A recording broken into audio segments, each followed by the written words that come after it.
পুলিশের মাঠ পর্যায়ের কর্মকর্তাদের সাথে নীতি নির্ধারণী পর্যায়ের পুলিশ কর্মকর্তা যারা আছেন এদের মধ্যে একটা দূরত্ব আছে। অর্থাৎ উপর থেকে যা বলা হচ্ছে বা নির্দেশ দেওয়া হচ্ছে, মাঠে যা মানা হচ্ছে তা না। আবার মাঠ যা বলছে সেটা সিদ্ধান্ত বা পদক্ষেপ হিসাবে নীতি নির্ধারণী পর্যায়ে সেটা গ্রহণ করতে পারছেন না। এই যে নিজেদের মধ্যে দূরত্ব যখন থাকবে পরিস্থিতির প্রেক্ষাপটে, আইনশৃঙ্খলা পরিস্থিতি স্বাভাবিক করার প্রেক্ষাপটে, তখন এই সুযোগটা অপরাধীরা নিবে, সেই বাস্তবতাই আমরা লক্ষ্য করছি। বর্তমান মব পরিস্থিতি বন্ধ করতে সরকারের কি উদ্যোগ গ্রহণ করা উচিত ছিল? ধন্যবাদ আপনাকে। একটা গণঅভ্যুত্থানের মতো ঘটনা বা একটি প্রেক্ষাপট তৈরি হওয়ার পরে সমাজের সকল মানুষকে আইনের প্রতি শ্রদ্ধাশীল থাকা, পরস্পরের প্রতি সহনশীল থাকা, সেই প্রসঙ্গগুলো আমরা খুব শুরু থেকেই বা গণঅভ্যুত্থানের পরে এই প্রসঙ্গগুলোতে খুব একটা বেশি জোরালো অবস্থান বা আলোচনাগুলো খুব একটা বেশি জোরালো হয়নি, যার ফলে মানুষের মধ্যে বিভাজন তৈরি হয়েছে। একজন আরেকজনকে নানা দৃষ্টিকোণ থেকে বিচার বিবেচনার প্রসঙ্গগুলো দাঁড়িয়েছে। যখনই বিচার বিবেচনা করার প্রসঙ্গ দাঁড়িয়েছে তখনই কেউ মনে করেছে যে সে বোধহয় ভিন্ন মতের মানুষ অথবা ভিন্ন আদর্শের মানুষ বা ভিন্ন প্রেক্ষাপটের মানুষ। তো সেই বিষয়গুলোকে যখন নানাভাবে মানুষ বিচার বিবেচনা করেছে, মানুষ যখন নানাভাবে সেই ব্যাপারগুলোকে গুরুত্ব দিয়েছে, তখনই কিন্তু সেখানে এই ব্যক্তিকেন্দ্রিক স্বার্থ অথবা রাজনৈতিক প্রক্রিয়ার প্রসঙ্গগুলো অথবা রাজনৈতিকভাবে পরিচালিত অথবা রাজনৈতিকভাবে নানা ধরনের উপকরণ দ্বারা প্রভাবিত এই প্রসঙ্গগুলো যখন সামনে চলে আসে তখনই কিন্তু মবের ঘটনাগুলো ঘটেছে। এখন কোনো একটি বিষয়ের প্রতি কোনো স্থানের অথবা দেশের মানুষের অথবা সমাজের বা মতাদর্শের মানুষের নানা ধরনের তার অবস্থান থাকতে পারে, কিন্তু সেই অবস্থানের তো একটি আইনি সমাধান আছে। গণঅভ্যুত্থানের মতো একটি ঘটনা এবং সেখানে রেজিম চেঞ্জ বা শাসন ব্যবস্থার যে বা শাসনের দায়িত্বে যারা ছিলেন সেই প্রেক্ষাপটের পরিবর্তন।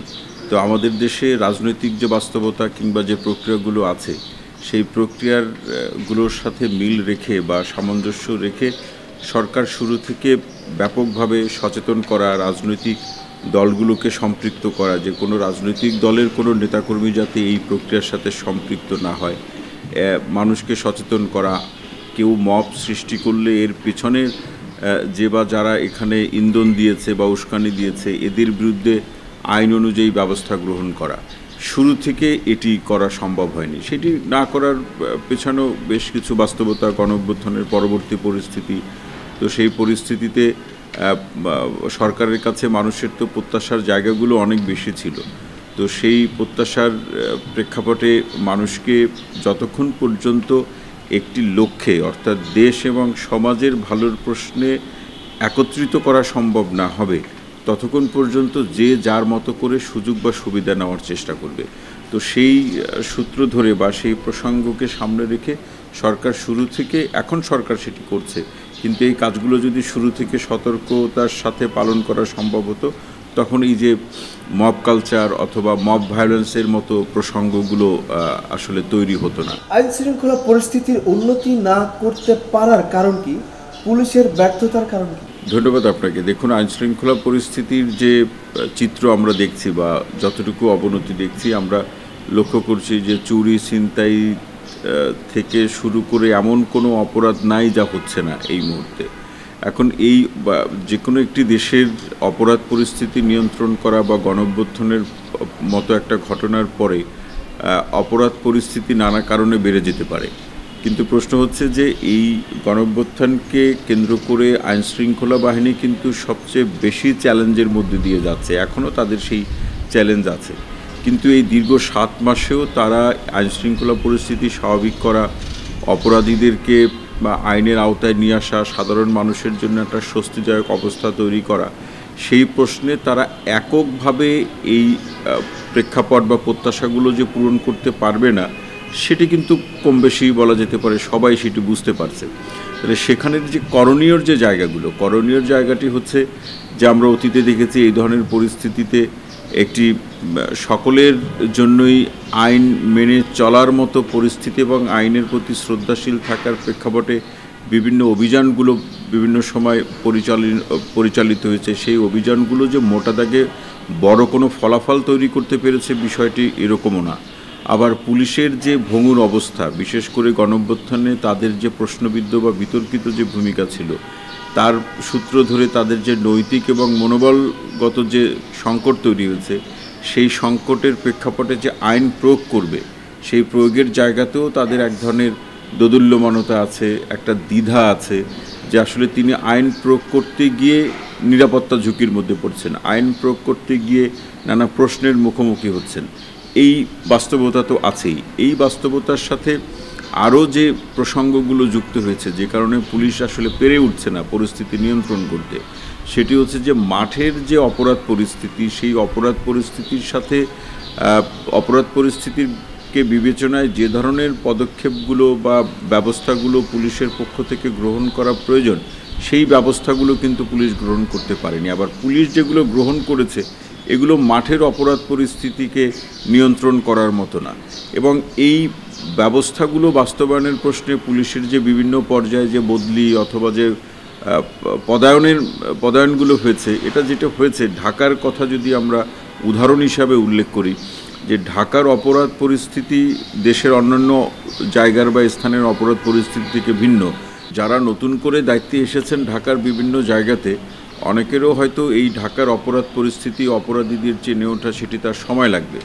এখন আইনশৃঙ্খলা পরিস্থিতি স্বাভাবিক করার প্রশ্নে আইনশৃঙ্খলা বাহিনীর যে নতুন করে পদায়ন হলো, তাদের যদি পরিস্থিতি নিয়ন্ত্রণে আনতে সময় লাগে, তো এই যে সময়টুকু লাগবে, এই সময়টুকুকেই অপরাধীরা অপরাধ করার সময় মনে করবে, সেটাই তারা করছে। এর সাথে পুলিশের যে সোর্সগুলো আমরা অতীতে দেখেছি, যে পুলিশের কোথায় অপরাধ হতে পারে, কারা পরিকল্পনা করছে, সেটি কিন্তু পুলিশ সোর্সের মাধ্যমে সেটি তথ্যগুলো সংগ্রহ করতে। সোর্সগুলো কিন্তু অনেকটা ইনঅ্যাক্টিভ। নতুন করে সোর্সগুলো তৈরি করা, সোর্সগুলোকে কিভাবে অ্যাক্টিভ করা যাবে, সেই প্রসঙ্গগুলো ব্যবস্থা গ্রহণ করা, তারা ব্যবস্থা নিচ্ছে, কিন্তু সেই ব্যবস্থার ফলাফল তৈরি হতে সময় লাগছে। এর ভুক্তভোগী হতে হচ্ছে সাধারণ মানুষকে। আবার এই পরিস্থিতিও আমরা দেখছি কোথাও কোথাও অপরাধীরা, অর্থাৎ চুরি ছিনতাইয়ের সাথে যে সমস্ত অপরাধীরা জড়িত, তারা পুলিশকে শারীরিকভাবে আক্রমণ করছে। এরকম ঘটনাগুলো যখন সামাজিক যোগাযোগ মাধ্যম বা গণমাধ্যমে যখন ছড়িয়ে পড়ে, তখন অপরাধীরা মনে করে যে আইনশৃঙ্খলা বাহিনী নাজুক অবস্থায় আছে, এখন অপরাধ করলে মামলা হতে পারে, নাও পারে, গ্রেপ্তার হতে পারে, নাও পারেন, এরকম একটা মানসিকতা বা প্রবণতা কিন্তু তৈরি হয়। যখনই অপরাধীদের মধ্যে এই মানসিকতা প্রবণতা তৈরি হয়, তখন একটা সমাজে অপরাধ বাড়বেই। আর এর সাথে যে ঘাটতিটা খুব একেবারে দৃশ্যমান ঘাটতি, যে সেটি হচ্ছে যে পুলিশের মাঠ পর্যায়ের কর্মকর্তাদের সাথে নীতি নির্ধারণী পর্যায়ের পুলিশ কর্মকর্তা যারা আছেন, এদের মধ্যে একটা দূরত্ব আছে। অর্থাৎ উপর থেকে যা বলা হচ্ছে বা নির্দেশ দেওয়া হচ্ছে, মাঠে যা মানা হচ্ছে তা না।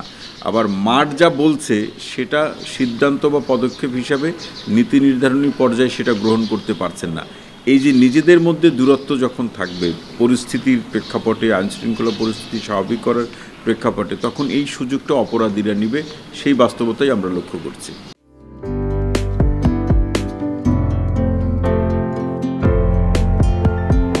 পহেলা জানুয়ারি 2025 ইউটিউব জার্নালিজমের অগ্রদূত changetv.press 6 বছর পেরিয়ে পা রাখল গর্বিত আমি অত্যন্ত আনন্দিত হলাম যে চেঞ্জ টিভি আগামী কয়েকদিনের মধ্যেই 6 বছর পূর্ণ করবে।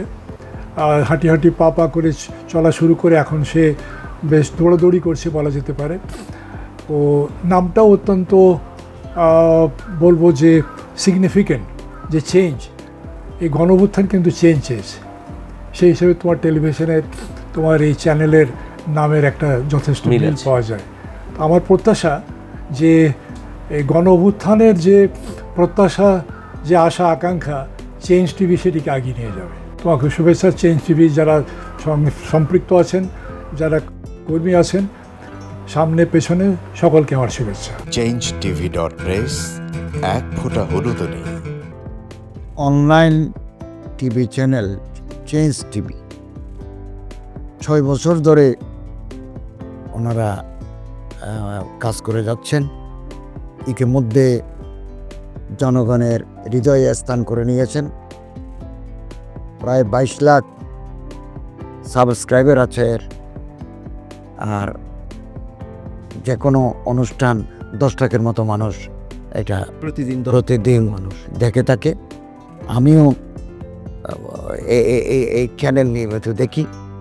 তো চেঞ্জ টিভির পক্ষে আমিরুল মোমিনিন মানিক সাহেবের উপস্থাপনা, প্রশ্নের ধরন, এগুলো জনগণ দেখতে চায়, শুনতে চায়। আমি চেঞ্জ টিভির উত্তরোত্তর সমৃদ্ধি কামনা করছি।